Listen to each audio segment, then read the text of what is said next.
Okay. Hi, everyone. Welcome to another webinar in our Medical Humanities series. Our speaker today is Lisa Raeder. She's a PhD candidate at the Centre for Biomedicine, Self and Society at the University of Edinburgh, with a master's degree in gender studies from Stockholm University. She's an interdisciplinary qualitative researcher whose work intersects the disciplinary fields of critical theory, gender studies, and medical humanities, with a particular focus on biomedical, cultural, and social norms and discourses relating to hormonal contraceptives and contraceptive practices and embodied experiences relating to gender practices of hormonal bodily regulations. The title of her talk today is Knowing, Feeling Contraception, a phenomenological exploration of how feelings about contraception come to matter. So very welcome, and it's all yours. Thank you. Thank you. That was a really lovely introduction. And thanks also for this fantastic opportunity to participate in this webinar series. And greetings to everyone here from Stockholm, which is very snowy at the moment. I'm going to begin by sharing my screen. So I'll be showing some slides.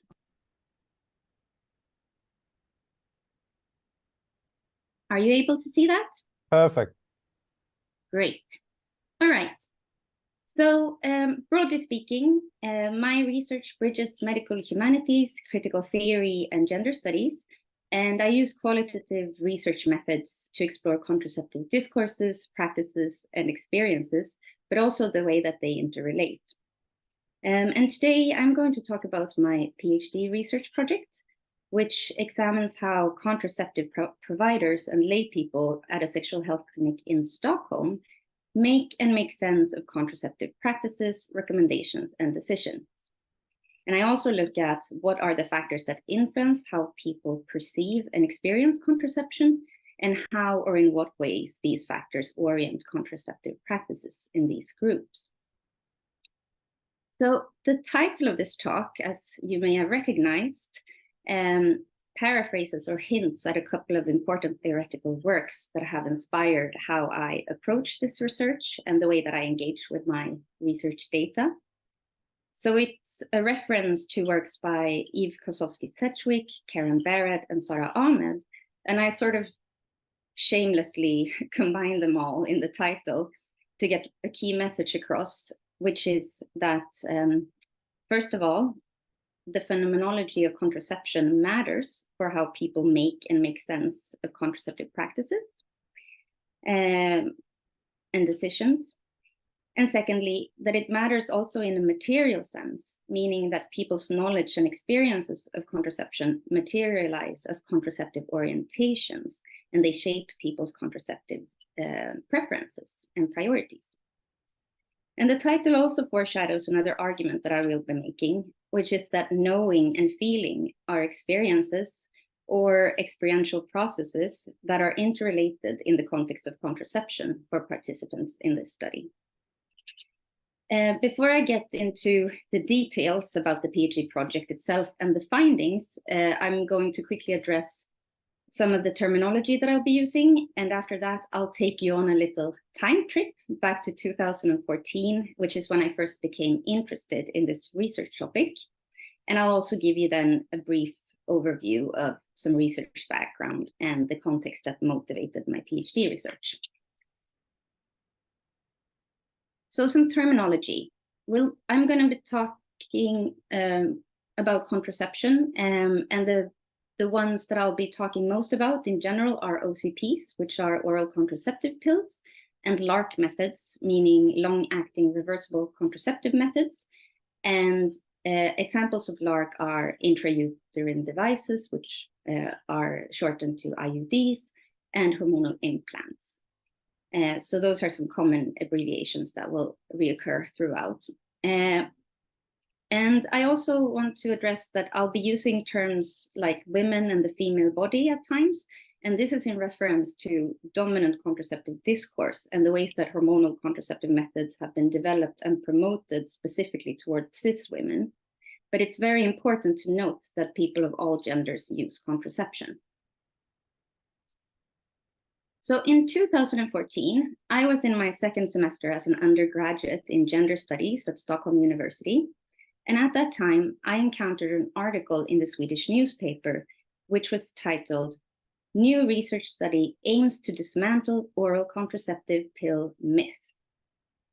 And the article informed readers that the use of hormonal contraceptives has declined among Swedish women over the past decade.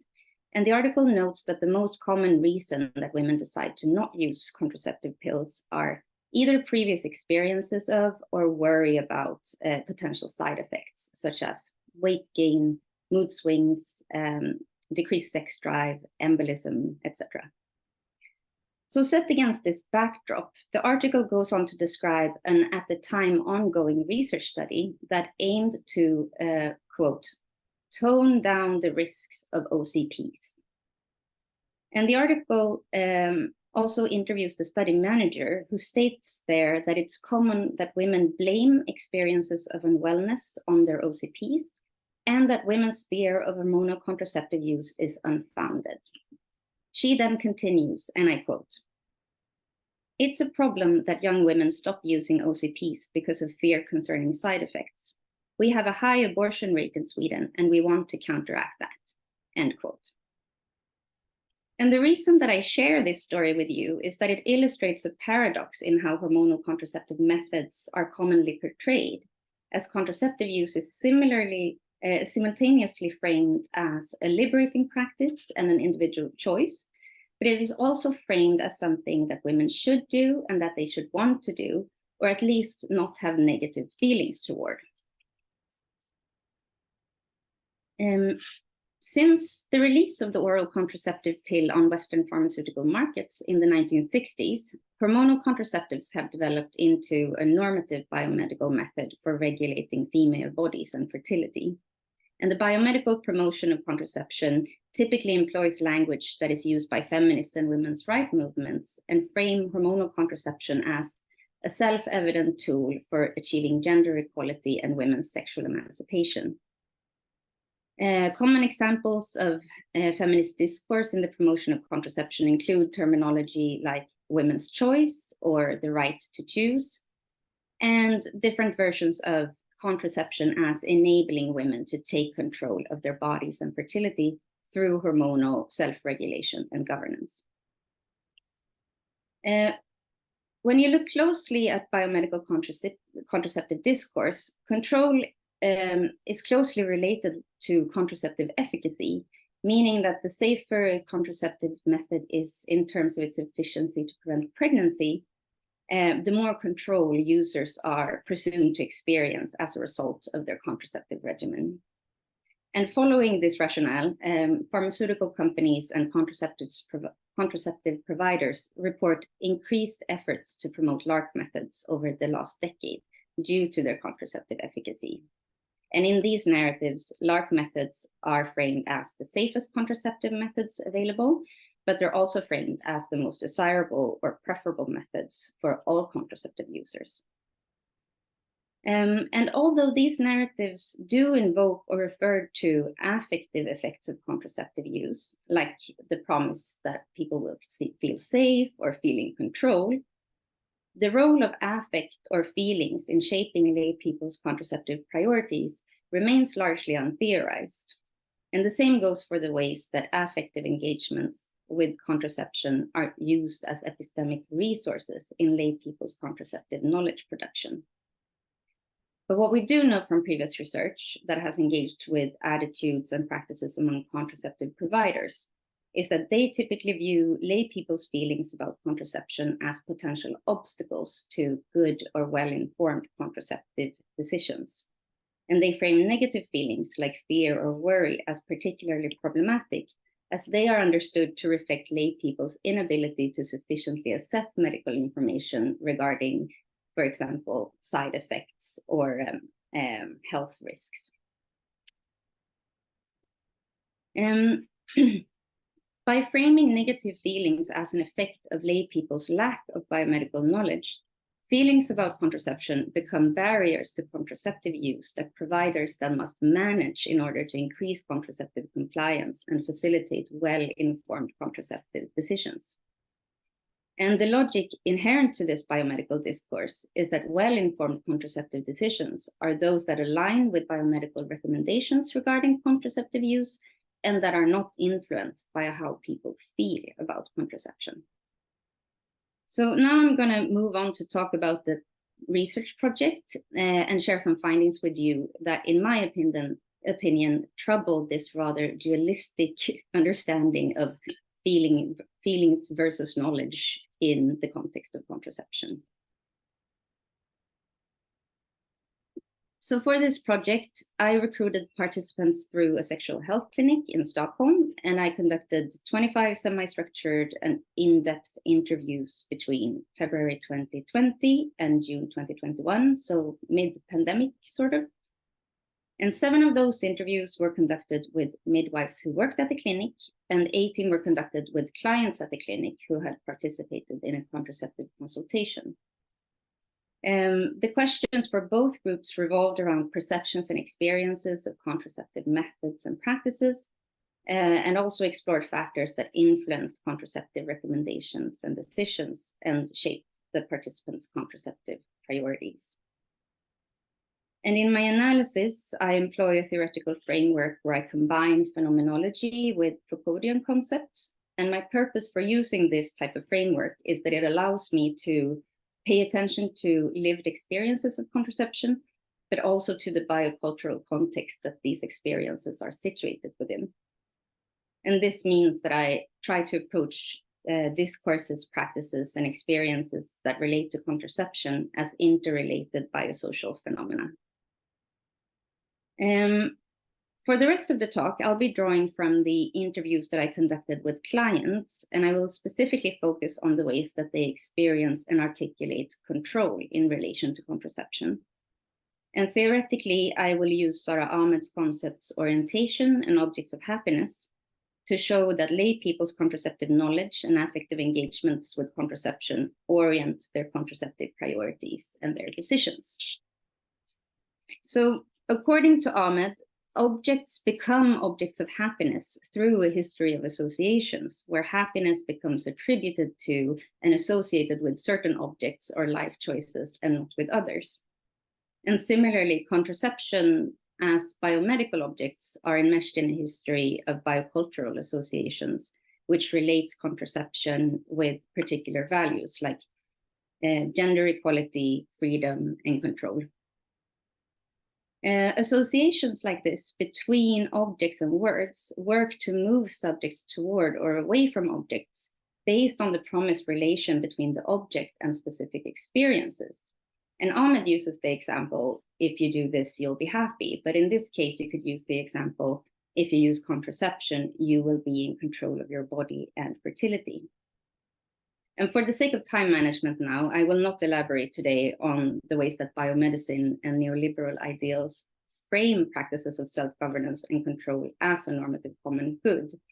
But we can just note before we move on that biomedical narratives promote hormonal contraception with the message that those contraceptive methods enable users to take or be in control, while they also reinforce the biocultural idea that being in control of one's body and fertility is a self-evident and generally desirable goal. So in this study, the control ideal is reflected in how participants describe and motivate their contraceptive decisions. And the client Johanna, for example, describes her decision to use the vaginal ring this way, and I'll quote, "I guess that it comes down to wanting to be in control of your own body. I want to control whether I become pregnant, for example," end quote. And another client, Tove, who uses an oral contraceptive pill, she similarly states that using the pill allows her to feel in control of her body and fertility. And when I ask her to elaborate on what being in control in relation to contraceptive use means to her, she responds this way, and I quote again, "I think that the pill in general has more to do with me and my body than my sexuality, which is strange because that's why you're eating those pills. but it's more about a decision so that I can feel in control rather than something immediately connected to sex. The pill is a pharmaceutical that I take in order to be in control of myself and my body and my menstrual cycle and my hormones, end quote. So the biomedical framing of contraception as objects that enable or produce experiences of control visibly shapes how Johanna and Tove view their contraceptive practices to some degree. But when I asked them and the other study participants to elaborate further on their contraceptive practices, it becomes clear that they also view hormonal contraception as objects that produce feelings of uncertainty. And they particularly express feeling uncertain about the extent that the contraceptive methods affect users beyond regulating fertility.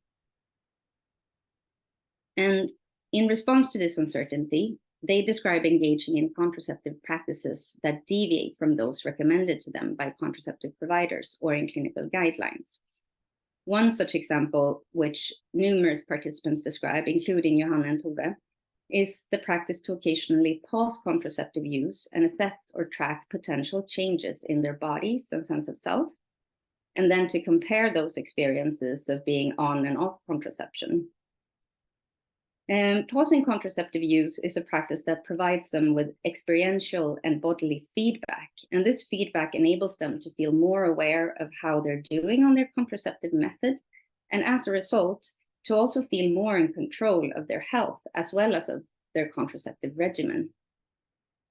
In these narratives, perceptions and experiences of control interrelate with participants' embodied knowledge of contraception and of themselves. And this is a form of knowledge that they accumulate over time as they track and assess their experiences of not using or using contraception.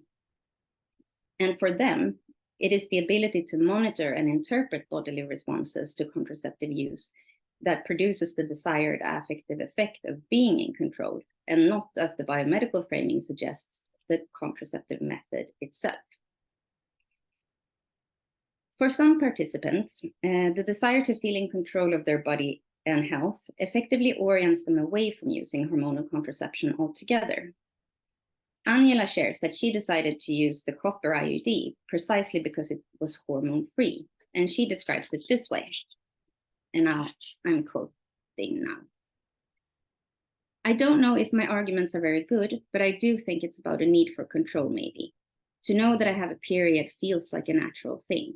It feels scarier to me to just stop a natural process in the body. I don't know. I haven't really asked, what does it mean? Could it affect or change something? No, I think it's just that I wanted to have contraception, but also to feel that my body is, geez, you shouldn't say natural, but as natural as possible. That everything is as if you weren't on contraceptives. It gives me an extra sense of security knowing that I'll menstruate every month, as I should, end quote. And to give you some context to this quote, Angela has previous experiences of using combined OCPs, but she stopped using them precisely because she did not have any withdrawal bleedings for several months, even though she paused the pills for 1 week monthly in order to have a withdrawal bleeding, but it didn't happen. And according to Angela, that experience made her feel as though she was excessively affected by the pill, that it did things to her body beyond preventing pregnancy. And she also felt uncertain about the extent of those effects and worried about her current and future fertility and health. So overall, most of the participants in the study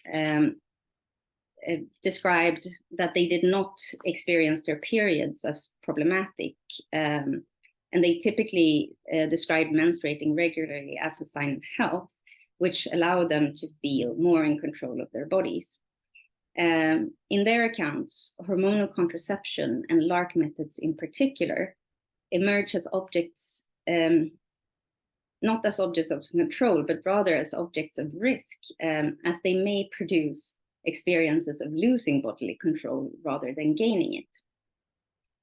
So another example of how a desire to feel in control can orient contraceptive decisions in ways that do not align with biomedical recommendations is provided by Tove. And she states that she uses contraception solely for the purpose of pregnancy prevention. And she tells me that becoming pregnant at this time would be an absolute nightmare. However, she also tells me that she feels more in control of her body and fertility by being on the pill than she previously did when using a hormonal IUD, due to the effects that the IUD had on her menstrual cycle. She stopped bleeding completely. And according to Tove, not bleeding regularly meant to her that she was unable to know whether she might have accidentally gotten pregnant. And she described that this uncertainty caused her a considerable amount of worry and distress. So in this scenario, Tove's desire to feel in control of her fertility effectively orients her away from using a LARC method, despite their contraceptive efficacy being higher than the OCP, but simply because of their potential to disrupt users' menstrual cycles, which for her signifies a loss of bodily control. As I mentioned previously, pharmaceutical companies and contraceptive providers report increased efforts to promote LARC. And a common argument behind this professional practice is that the safer a contraceptive method is, the more control it allows the user. But LARC methods are also framed as particularly convenient and user-friendly due to their placement in the body. A popular promotional slogan that captures this framing of LARC is "fit it and forget it," which sort of suggests that contraception is experienced as convenient when users don't have to manage their contraceptive practices themselves. But in this study, participants describe experiences of LARC that contradict the "fit it and forget it" slogan. And moreover, the control that LARC methods are intended to offer is not experienced by the participants as control that they themselves exercise. Instead, they consider LARC to be contraceptive methods that require users to give up bodily autonomy, specifically because LARC use entails being made dependent on healthcare practitioners to have your IUD or your implant removed. And some participants also share that they have encountered a variety of obstacles when seeking LARC removal, and that these experiences have shaped their affective relations to LARC, as they now have come to associate LARC methods with losing bodily autonomy and with losing control. Obstacles that participants report coming up against include, for example, healthcare practitioners stalling LARC removal, meaning that they require that clients wait for a certain period of time and before they are then able to make a new appointment to access LARC removal. And others describe experiences of feeling questioned or belittled by contraceptive providers who express to them that they don't agree with their decision to discontinue LARC use. Cassandra is one of the participants with previous experience of using LARC, and she tells me during our interview that she used a hormonal implant, but that she decided to have it removed because of the severe side effects that she experienced, which included a rapid decline in her mental health. But when Cassandra returned to the clinic where she had gotten the implant inserted, she was told that she would have to wait for 6 months before she was allowed to have it removed. And this was not an option for Cassandra, but she really struggled to find a clinic who would offer her that help. And in the end, she traveled to another city, approximately 2 hours from Stockholm by train, to visit a clinic where she was finally able to have the implant removed as she wished. Experiences like Cassandra's show that being dependent on the assistance of contraceptive providers to be able to stop LARC use or encountering obstacles when seeking LARC removal may effectively transfer control of contraceptive management from users to contraceptive providers. But Cassandra's account also highlights that experiences of losing control or experiences of contraceptive coercion may produce long-term affective effects. Or to borrow from Ahmed, negative feelings from such experiences have the potential to stick to the biomedical object itself. And this is made visible, for example, when Cassandra explains that her experience of not being able to have the implant removed on her own terms has shaped her view of LARC. And she states that she never wants to use a LARC method again, because to her, they have come to signify a loss of bodily autonomy as she lost control of her contraceptive method, but also of her body and of her own health. And similarly, the study participant Natalie describes being coerced by a midwife to continue LARC use, even though Natalie had told the midwife about the difficult side effects that she experienced. Natalie explains that since this experience, she's developed adverse feelings toward not only contraception in general, but also toward the sexual health clinic where this experience took place. And she describes it this way, and I quote, "I just feel that I don't even want to go back there, where I feel pushed to do something that I might not really want to do. I don't even want to talk about any new contraceptive methods. I don't want to have that discussion. It's like I'm mentally prepared to resist whatever they might say. So I just stopped using contraceptives. I chose not to use anything because for me, it just didn't feel good." End quote. So I want to return to my key message today, which is that Natalie's account, along with the other narratives presented, show that feelings attributed to contraception and people's affective engagements with contraception matter. And I mean that also in the material sense, because feelings about contraception carry potential to materialize as orientations, and that they direct people away or toward from contraceptive methods and practices based on how people are moved or affected by them. The desire to be or feel in control is evident in study participants' contraceptive narratives, regardless of their contraceptive practice or their individual reasons for contraceptive use or non-use. But even though control remains a normative value in their accounts, the contraceptive practices that they engage in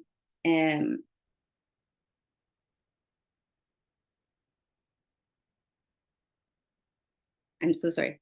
Yeah, even though it remains a normative value, the contraceptive practices that they engage in deviate from biomedical recommendations, and they do so in a variety of ways.